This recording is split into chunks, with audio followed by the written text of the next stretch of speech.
नमस्ते दोस्तों। आज हम बात करेंगे एचआईवी एड्स के बारे में। एक ऐसा विषय जो दुनिया भर में लाखों लोगों की जिंदगी को प्रभावित करता है। एचआईवी एक वायरस है जो इंसान के इम्यून सिस्टम को कमजोर कर देता है और अगर इसका सही समय पर इलाज ना हो तो ये एड्स का रूप ले लेता है। इस वीडियो में हम इसकी ट्रांसमिशन, सिम्टम्स और ट्रीटमेंट के बारे में जानेंगे। हम ये भी देखेंगे कि कैसे मेडिकल साइंस ने इस वायरस के खिलाफ लड़ाई में प्रगति की है और आज क्या नए ट्रीटमेंट्स अवेलेबल हैं। हमारा मकसद है कि इस वीडियो के जरिए आपको जानकारी मिले और आप इस बीमारी के बारे में अधिक समझ सकें। तो चलिए शुरू करते हैं और इस गंभीर विषय पर गहराई से नजर डालते हैं। एचआईवी एड्स का इतिहास एक गंभीर और शिक्षाप्रद कहानी है जो मिड 1980 के दशक में शुरू होती है, जब ये बीमारी पहली बार महसूस की गई थी। इस वीडियो सेगमेंट में हम इस घातक वायरस की खोज और इसके वैश्विक प्रभाव को देखेंगे। एचआईवी का पहला मामला अमेरिका में दर्ज किया गया था और जल्दी ही ये समझ में आया कि यह एक गंभीर समस्या है जो दुनिया भर में फैल सकती है। इस वायरस ने कैसे विभिन्न समुदायों, खासकर मार्जिनलाइज्ड कम्युनिटीज में अपना प्रभाव दिखाया, ये भी हम देखेंगे। इसके अलावा हम उन प्रयासों का भी विश्लेषण करेंगे जो विश्व स्वास्थ्य संगठन और अन्य संस्थाओं ने इस बीमारी के खिलाफ लड़ने के लिए किए हैं। उनके एफर्ट्स ने कैसे हमें इस बीमारी को समझने और इसके फैलाव को रोकने में मदद की है। ये सब जानकारी हम इस सेगमेंट में शामिल करेंगे। इस ऐतिहासिक संदर्भ को समझने से हमें न केवल एचआईवी एड्स के बारे में और अधिक जानने में मदद मिलती है, बल्कि ये भी पता चलता है कि समाज कैसे इस बीमारी के प्रति अपने दृष्टिकोण को बदल चुका है। एचआईवी एड्स को समझना हमारे लिए बहुत जरूरी है। एचआईवी यानी ह्यूमन इम्यूनोडिफिशियंसी वायरस एक ऐसा वायरस है जो इंसान के इम्यून सिस्टम को कमजोर कर देता है। जब ये वायरस बढ़ जाता है और इम्यून सिस्टम को बहुत ज्यादा नुकसान पहुंचाता है तो इसे एड्स कहा जाता है। एचआईवी का संक्रमण मुख्य रूप से 3 तरीकों से फैल सकता है: खून के संपर्क से, अनप्रोटेक्टेड सेक्सुअल कांटेक्ट से और मां से उसके बच्चे को गर्भावस्था, डिलीवरी या ब्रेस्ट फीडिंग के दौरान। इस वायरस को कैजुअल कांटेक्ट जैसे कि हाथ मिलाने, गले लगाने या बर्तन साझा करने से नहीं फैलाया जा सकता। शुरुआती दौर में एचआईवी के लक्षण फ्लू जैसे हो सकते हैं, जैसे कि बुखार, गले में दर्द और थकान। बहुत से लोगों को शुरुआती स्तर पर कोई लक्षण महसूस नहीं होते, जिस कारण वे लंबे समय तक बिना इलाज के रह सकते हैं। इसलिए नियमित रूप से एचआईवी टेस्टिंग करवाना चाहिए, खासकर अगर आपको लगता है कि आपको संक्रमण का खतरा हो सकता है। इस जानकारी को समझना और फैलाना एचआईवी के खिलाफ जागरूकता बढ़ाने में मदद कर सकता है, जिससे इसके फैलाव को रोकने में और उन लोगों की मदद करने में सहायता मिलती है जो इस वायरस से प्रभावित हैं। एचआईवी, जिसे ह्यूमन इम्यूनोडिफिशियंसी वायरस कहा जाता है, एक जटिल वायरस है जो मानव के इम्यून सिस्टम को कमजोर करता है। इस वायरस की साइंटिफिक समझ यह है कि यह विशेष रूप से CD4 टी सेल्स को निशाना बनाता है, जो कि इम्यून सिस्टम के अहम घटक होते हैं। एचआईवी अपनी आरएनए, एक प्रकार का जेनेटिक मटेरियल, का उपयोग करके खुद को दोहराता है। यह प्रोसेस रिवर्स ट्रांसक्रिप्शन के द्वारा होती है, जहां आरएनए को डीएनए में बदला जाता है। इसके बाद वायरस द्वारा बनाई गई डीएनए मेजबान कोशिका की डीएनए में शामिल हो जाती है, जिसे इंटीग्रेशन कहते हैं।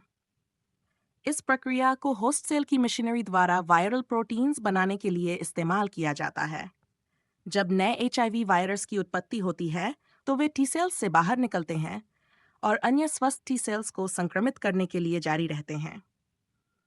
इस प्रक्रिया के कारण धीरे धीरे इम्यून सिस्टम इतना कमजोर हो जाता है कि शरीर कई तरह के संक्रमणों और बीमारियों का मुकाबला नहीं कर पाता। इस विस्तृत समझ के साथ हम देख सकते हैं कि एचआईवी के खिलाफ विकसित की गई दवाइयां कैसे काम करती हैं। ये दवाइयां वायरल रेप्लिकेशन के विभिन्न चरणों को रोककर काम करती हैं, जिससे वायरस का प्रसार कम हो जाता है और संक्रमित व्यक्ति की जिंदगी की गुणवत्ता में सुधार होता है। एचआईवी एड्स के ट्रीटमेंट में पिछले कुछ दशकों में जबरदस्त एडवांसमेंट्स हुए हैं। आज एंटी रिट्रोवायर थेरेपी वायरस को मैनेज करने का प्राइमरी तरीका है। एआरटी में विभिन्न प्रकार की दवाइयां शामिल हैं, जैसे कि एनआरटीआईज, एनएनआरटीआईज, प्रोटीएस इनहिबिटर्स और इंटीग्रेज इनहिबिटर्स, जो एचआईवी के रेप्लिकेशन को रोकने में मदद करती हैं। इन ट्रीटमेंट्स का गोल है वायरल लोड को इतना कम कर देना कि ये ब्लड टेस्ट में ना आए, जिसे अनडिटेक्टेबल कहा जाता है, जिससे ट्रांसमिशन का रिस्क भी कम हो जाता है। रिसेंट एडवांसमेंट्स में लॉन्ग एक्टिंग इंजेक्टेबल्स भी शामिल हैं, जो पेशेंट्स को रोज़ाना पिल्स लेने की जगह महीने में सिर्फ 1 या 2 बार इंजेक्शंस लेने की सुविधा देते हैं। इसके अलावा नई पीढ़ी की ड्रग्स जैसे कि एंट्री इनहिबिटर्स और कैप्सिड इनहिबिटर्स भी डेवलपमेंट में हैं, जो एचआईवी के लाइफ साइकिल के अलग-अलग स्टेजेस पर काम करते हैं।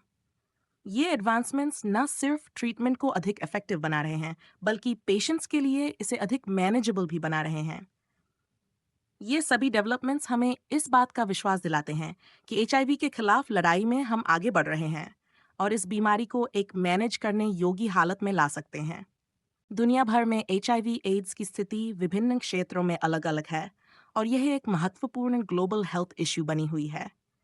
एचआईवी का सबसे ज्यादा प्रभाव सब सहारन अफ्रीका में देखने को मिलता है, जहां मिलियंस की तादाद में लोग इस वायरस से प्रभावित हैं। इसके अलावा एशिया, लैटिन अमेरिका और ईस्टर्न यूरोप में भी एचआईवी के केसेस बढ़ रहे हैं। ग्लोबल एफर्ट्स जैसे कि यूनेड्स और डब्ल्यूएचओ ने एचआईवी के प्रसार को कम करने के लिए कई इनिशिएटिव्स लागू किए हैं। इनमें public education campaigns, condom distribution और मदर टू चाइल्ड ट्रांसमिशन को रोकने के उपाय शामिल हैं। इसके अलावा ग्लोबल फंडिंग भी एचआईवी ट्रीटमेंट और प्रिवेंशन प्रोग्राम्स को सपोर्ट करने के लिए मुहैया कराई जाती है। हालांकि इस बीमारी के खिलाफ जंग में अभी भी कई चैलेंजेस हैं। Social stigma, access to health care services और इकोनॉमिक बैरियर्स ऐसे कुछ फैक्टर्स हैं जो ट्रीटमेंट और प्रिवेंशन एफर्ट्स में बाधा डालते हैं। इसलिए ये महत्वपूर्ण है कि हम न सिर्फ मेडिकल बल्कि सोशल और इकोनॉमिक अप्रोचेस को भी स्ट्रेंथन करें, ताकि एचआईवी के प्रभाव को वर्ल्ड वाइड कम किया जा सके। इन इनसाइट्स से हमें एक बेहतर अंडरस्टैंडिंग मिलती है कि कैसे विभिन्न रीजन्स में एचआईवी एड्स का मुकाबला किया जा रहा है और किन एरियाज में अधिक काम की ज़रूरत है। जब हम एचआईवी एड्स के प्रबंधन और रोकथाम की बात करते हैं, तो हमें कुछ महत्वपूर्ण और कारगर उपायों पर विचार करना चाहिए जो इस बीमारी को संभालने में मदद कर सकते हैं। रोकथाम के उपाय: शिक्षा और जागरूकता, एजुकेशन एंड अवेयरनेस। लोगों को एचआईवी के प्रसार के तरीकों और उससे बचाव के उपायों के बारे में जानकारी देना। कंडोम का इस्तेमाल। सेक्स के दौरान कंडोम का इस्तेमाल करना एक सरल और प्रभावी तरीका है। 3. नियमित रेगुलर टेस्टिंग। समय समय पर एचआईवी टेस्टिंग कराना जरूरी है ताकि समय पर उपचार शुरू किया जा सके। 4. प्रेप का उपयोग। हाई रिस्क व्यक्तियों के लिए प्रेप दवाइयाँ एक महत्वपूर्ण विकल्प हो सकती हैं। प्रबंधन रणनीतियाँ, management strategies. 1. Antiretroviral therapy. Antiretroviral therapy art द्वारा एचआईवी को नियंत्रित करना, जिससे वायरल लोड को कम किया जा सके। 2. सहायता सेवाएं। एचआईवी से प्रभावित व्यक्तियों के लिए मनोवैज्ञानिक और सामाजिक समर्थन प्रदान करना। 3. पोषण संबंधी सहायता। संतुलित आहार के माध्यम से समग्र स्वास्थ्य को बेहतर बनाना। सीमित मॉनिटरिंग, रेगुलर मॉनिटरिंग। डॉक्टरी जांच के माध्यम से उपचार की प्रगति की निगरानी करना। इन उपायों को अपनाकर हम एचआईवी एड्स के प्रबंधन में सुधार कर सकते हैं और संक्रमित व्यक्तियों की जिंदगी की गुणवत्ता को बढ़ा सकते हैं। ये जानकारी हमें न सिर्फ इस बीमारी के साथ बेहतर ढंग से जीने में मदद करती है, बल्कि इसे फैलने से रोकने में भी सहायक है। एचआईवी रिसर्च में इनोवेशंस ने इस बीमारी के इलाज और प्रबंधन में काफी सुधार किया है। नवीनतम शोध में कई प्रमुख उन्नतियां शामिल हैं जो भविष्य में एचआईवी के खिलाफ जंग को और भी प्रभावी बना सकती है।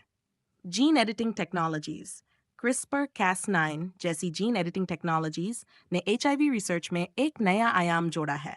ये टेक्नोलॉजीज एचआईवी डीएनए को होस्ट सेल से हटाने की क्षमता प्रदान करती हैं, जिससे वायरस को पूरी तरह से खत्म करने की संभावना बढ़ती है। Long acting antiretroviral drugs. Researchers ने लॉन्ग एक्टिंग एंटीरिट्रोवायरल ड्रग्स विकसित किए हैं जो महीनों तक कार्यशील रह सकते हैं। ये मरीजों के लिए दवा प्रबंधन को आसान बनाता है और दवा लेने की संगति में सुधार करता है।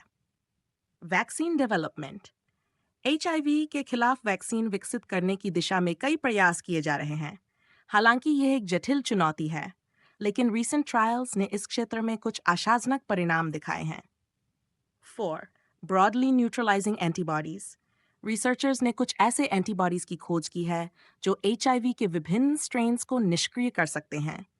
ये एंटीबॉडीज वायरस के खिलाफ एक पोटेंट डिफेंस प्रदान करते हैं और फ्यूचर ट्रीटमेंट्स में महत्वपूर्ण हो सकते हैं। ये इनोवेशंस एचआईवी एड्स के उपचार में नए दरवाजे खोल रहे हैं और इस दिशा में अनुसंधान जारी है, जिससे इस बीमारी के खिलाफ हमारी लड़ाई और भी मजबूत हो रही है। ये एडवांसमेंट्स न सिर्फ करंट पेशेंट्स के लिए आशा की किरण है, बल्कि भविष्य में इस बीमारी के खात्मे की उम्मीद भी जगाते हैं। HIV एड्स का सोशल और इकोनॉमिक इम्पैक्ट बहुत गहरा है, खासकर लो इनकम कंट्रीज में, जहां हेल्थ केयर रिसोर्सेज लिमिटेड हैं। इसका प्रभाव न सिर्फ हेल्थ सेक्टर पर पड़ता है, बल्कि ये कम्युनिटीज और फैमिलीज की डेली लाइफ को भी प्रभावित करता है। Social impact 1. स्टिग्मा और डिस्क्रिमिनेशन। HIV एड्स से जुड़ा स्टिग्मा और डिस्क्रिमिनेशन लोगों को टेस्टिंग और ट्रीटमेंट लेने से रोकता है, क्योंकि वे सोशल रिजेक्शन के डर से अपनी हेल्थ स्टेटस को छुपाते हैं। 2. Family structure. जब फैमिली के मेंबर्स को HIV होता है, तो ये उनके केयर पर बोझ बढ़ाता है और कभी-कभी चिल्ड्रन को अपने पेरेंट्स की जगह लेनी पड़ती है। Economic impact 1. Workforce productivity. HIV ads से प्रभावित इंडिविजुअल्स अक्सर काम पर नहीं जा पाते हैं, जिससे प्रोडक्टिविटी में कमी आती है। ये बिजनेसेस और इकोनॉमीज के लिए एक बड़ी चुनौती है। 2. Health care costs. HIV का ट्रीटमेंट लंबा और महंगा होता है, जिससे हेल्थ सिस्टम्स पर फाइनेंशियल प्रेशर बढ़ता है। इससे रिसोर्सेज की कमी हो सकती है, खासकर जहां रिसोर्सेज पहले से ही कम है। ये सब मिलकर दिखाते हैं कि HIV एड्स का प्रबंधन सिर्फ मेडिकल इश्यू नहीं है, बल्कि इसका हर सेक्टर पर गहरा प्रभाव पड़ता है। इसलिए इसके प्रबंधन और रोकथाम के लिए कॉम्प्रिहेंसिव अप्रोच की जरूरत है, जो सिर्फ हेल्थ तक सीमित ना हो। आज के इस वीडियो में हमने HIV एड्स के बारे में गहराई से जाना। हमने इसके ट्रांसमिशन, सिम्टम्स और उपचार के विकल्पों को समझा और यह भी देखा कि कैसे नई तकनीकी और शोध इस बीमारी के खिलाफ हमारी लड़ाई को मजबूत बना रहे हैं। हमने यह भी देखा कि HIV एड्स का सोशल इकोनॉमिक पर क्या प्रभाव पड़ता है और इसे कैसे मैनेज किया जा सकता है। यह समझना जरूरी है कि इस बीमारी का मुकाबला करने के लिए हमें होलिस्टिक अप्रोच की जरूरत है, जो कि मेडिकल ट्रीटमेंट्स के साथ एजुकेशन और कम्युनिटी सपोर्ट पर भी ध्यान दे। आइए हम सभी मिलकर इस बीमारी के खिलाफ जागरूकता बढ़ाएं और उन लोगों का समर्थन करें जो इससे प्रभावित था। इस वीडियो को शेयर करके और इस विषय पर और जानकारी प्राप्त करने के लिए हमारे चैनल को सब्सक्राइब करें। आपका एक छोटा सा कदम ही बहुत बड़ा प्रभाव डाल सकता है। धन्यवाद इस वीडियो को देखने के लिए और अगली बार तक के लिए स्वस्थ रहें और सुरक्षित रहें।